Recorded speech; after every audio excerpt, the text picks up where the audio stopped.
Hello friends, এখন আমি নিয়ে এলাম আমার রাতের ডিনার। আজকে ডিনারে ছিল আলুর পরোটা। খুব সহজে এবং কম সময়ে কিভাবে আমরা আলুর পরোটা বানিয়ে নিতে পারি। আসলে আলুর পরোটা করার কোনো প্ল্যান ছিল না, হঠাৎ করে প্ল্যান হয়। আর তখন সময়ও কম ছিল রাতে খাবারের জন্য, তাই চট করে এইভাবে বানিয়ে নিলাম। প্রথমে আটা নিয়েছি, কারণ ময়দার থেকে আটাটা অনেকটাই স্বাস্থ্যকর। তারপরে তাতে কিছুটা সাদা তেল দিয়েছি। তারপরে একটা চপারে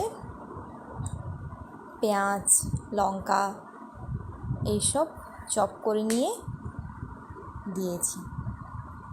একটু ধনে গুঁড়ো, জিরে গুঁড়ো আর প্রয়োজন মতো নুন দিয়ে একটা গোটা আলু, সেদ্ধ আলু ম্যাশ করে দিয়ে দিলাম। এবারে ভালো করে মাখিয়ে নেব।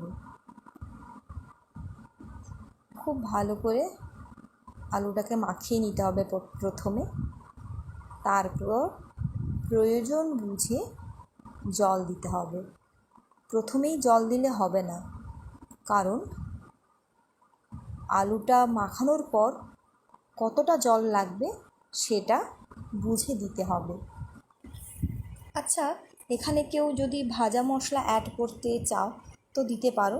আমার মনে ছিল না, বাড়িতে ছিল কিন্তু আমার খেয়াল ছিল না দেওয়ার কথা। যখন ভয়েস দিচ্ছি তখনই আমার মনে পড়লো। যাই হোক, ভাজা মশলা অ্যাড করতে পারো, ভীষণ সুন্দর লাগবে খেতে। এই দেখো, ভালো করে মাখিয়ে নিচ্ছি।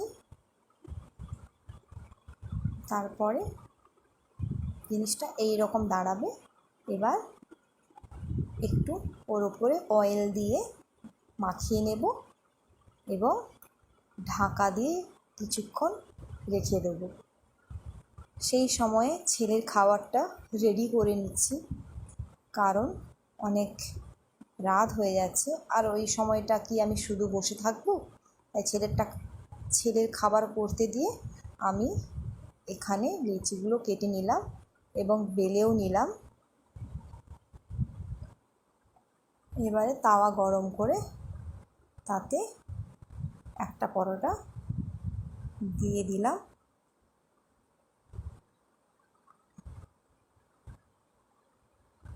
এক পিঠ হয়ে গেলে এবার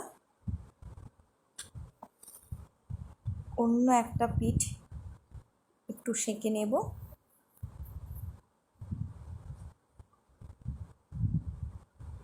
এইভাবে তোমরা আবার কেউ হাত দিয়ে করতে যেও না, গরম হয়। আমার হয়তো একটু অভ্যেস হয়ে গেছে, তাই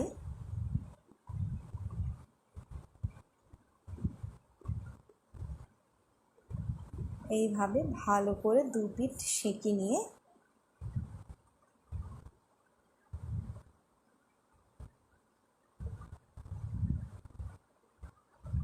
বেশি গরম হয়ে গেলে আর করা যায় না। যাই হোক, তোমরা কেউ করতে যাবে না। এইভাবে দু পিঠ ভালো করে সেঁকে নিয়ে একটু অয়েল ব্রাশ করে নেব। আচ্ছা, আমার কিন্তু ওই সাদা তেলটা ফুরিয়ে গেছিলো, তাই আমি একটু সর্ষের তেল নিলাম।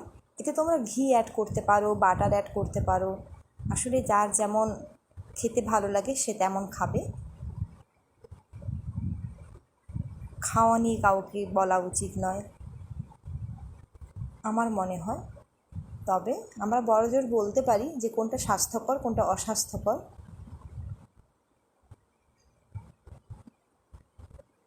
কিন্তু খাওয়াটা যার যার নিজের নিজের। যাই হোক, এইভাবে ভালো করে দুই পিঠ সেঁকে নেব। ব্যাস, সেঁকে নিলেই হয়ে গেল আলু কা পরাঠা। সবাই ভালো থেকো। শুভরাত্রি।